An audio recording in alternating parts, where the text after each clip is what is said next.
ফাইভে পড়ো? আর তুমি টুতে পড়ো? আচ্ছা আচ্ছা। সত্যি বন্ধুরা, আমি আজকে এসেছি এই বনগা হচ্ছে জয়পুর কোন জায়গাটা?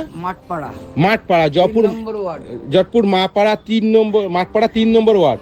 আমি ওখানে এসেছি। এই ছোট ছোট বাচ্চা, এই বাচ্চাটার হচ্ছে, এই যে দুটো বাচ্চা দেখছেন, এর বাবা হচ্ছে একটা গাড়ি অ্যাক্সিডেন্ট করে মারা যাওয়ার পরে 5 বছর আগে, আর মা আজকে 3 বছর হলো ছেড়ে চলে গেছে, মানে 2 বছর ছিল বাচ্চাদের কাছে। এই বাচ্চাদেরকে ছেড়ে চলে গেছে অন্য জায়গায় নিজের সুখের জন্য।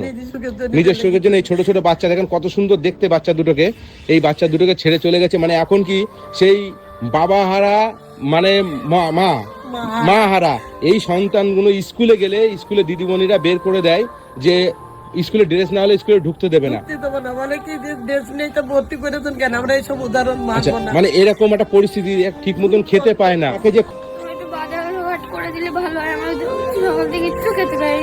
মানে কিছু খেতে পারোনি?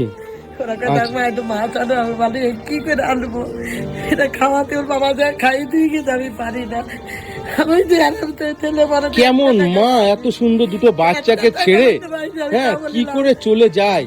এই তার সন্তানগুলো দুটো খেতে পাচ্ছে না, একটু পড়াশুনো করতে গেলে স্কুল থেকে বের করে দিচ্ছে। ওই মায়ের কি লজ্জা করে না? এই ভিডিওর মাধ্যমে। তোমার মায়ের নাম কি? পূজা সরকার। কোথায় তোমার মায়ের বাড়ি? কোথায়? মানে কেমন মা যে কি করে পারে এরকম দুটো বাচ্চাকে ছেড়ে চলে যেতে? দাদু হচ্ছে 60 বছর বয়স, মানে সে কি কোথায় এখন? বোম্বে গাড়ি খালাসি করে, হাত ভেঙে গেছে, সেই অবস্থায় গিয়ে বোম্বে গাড়ি খালাসি করে। কি করে চালাচ্ছে এই হয়ে গেছে। আর কাঁদে রাত্রি আমার কপালে এই ছিল যে ছেলে বুঝে যাবার জন্য বাচ্চাদের দেখবে। আমি আর পাচ্ছি না, নবী আমার জীবন শেষ। দাদা আমাদের একটু পড়াশোনা করো। হ্যাঁ কি বলছো? ভালো করে একটু পড়াশোনা করতে পারি না, দিতে পারি না। টিউশনি যাও না তোমরা? চালাতে পারছি। টিউশনি যাও না? আচ্ছা আচ্ছা, তুমি কান্না করো না, মানে আমি তোমাদের জন্য আছি তো। আমি এসছি যখন, আমি নিশ্চয়ই তোমাদের চেষ্টা করবো তোমাদের পড়াশোনা যাতে না বন্ধ হয়, ঠিক আছে?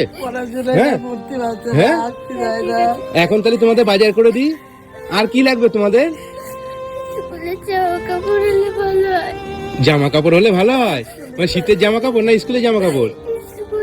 স্কুলের জামা কাপড়। স্কুলে জামা কাপড় দিলে তোমরা পড়াশোনা ভালো করো। আচ্ছা, তোমাদের স্কুলে জামা, আর কিছু না? খুশি? স্কুল ড্রেস খুলবা না এখন? বাড়ি গিয়ে খুলবা? কতটা খুশি? আচ্ছা, তোমার ঠাকুমা কতটা খুশি? আপনি খুশি আজকে খুব। মানে স্কুল থেকে যখন বাচ্চা দুটো বের করে দিল, আমি বাইরে গেটে বসে কাঁদছি যে ঠাকুর আমি বাচ্চা দুটো আর পড়াতে পারবো না, আমার নাতি দুটো অনাথ হয়ে যাবে। আজকে তো আমি ভাবতে পারছি নতুন করে যে জীবন আমি তৈরি করবো। আজকে আমার ঠাকুর আমার বাবা জোগাড় করে দিয়েছে। আমার এমন পথ ছিল না, আমি তুমি যে সামনে দিনে বাজারঘাট করে খাবো কি স্কুলে ড্রেস কিনে আমি পড়াই দেবো। আমার বাইরের লোকে বলছে কি যে কারোর হাত চেপে ধরে নাও, কারোর কাছে চাও চেয়ে তোমরা ভর্তি করো। আমি গেছি না, টিউশনি পড়াতে পারছি না, বন্ধ করে দিয়েছি। যে আমার আজকের তো আমি নতুন জীবন তৈরি করবো বাচ্চা দুটো নিয়ে, জীবনটা মানুষের মতন মানুষ করবো। আমি তো কোনোদিনও ভাবিনি যে 5 থেকে স্কুলে যেতে পারবো। আচ্ছা, আজকে তুমি যে স্কুলের ড্রেসটা পরে তোমাদের কেমন লাগছে তাই বলো? খুব ভালো লাগছে। খুব ভালো লাগছে। অসংখ্য ধন্যবাদ যে কাকুর মতো একটা ভালো মানুষকে আমাদের কাছে পাঠায়। কি কাজ করতে পারছে না স্কুলের ড্রেসের জন্য, এই জন্য যদি আমি না করে দিয়ে যেতে পারি তাহলে আমি কিসের মানুষ, তাই না?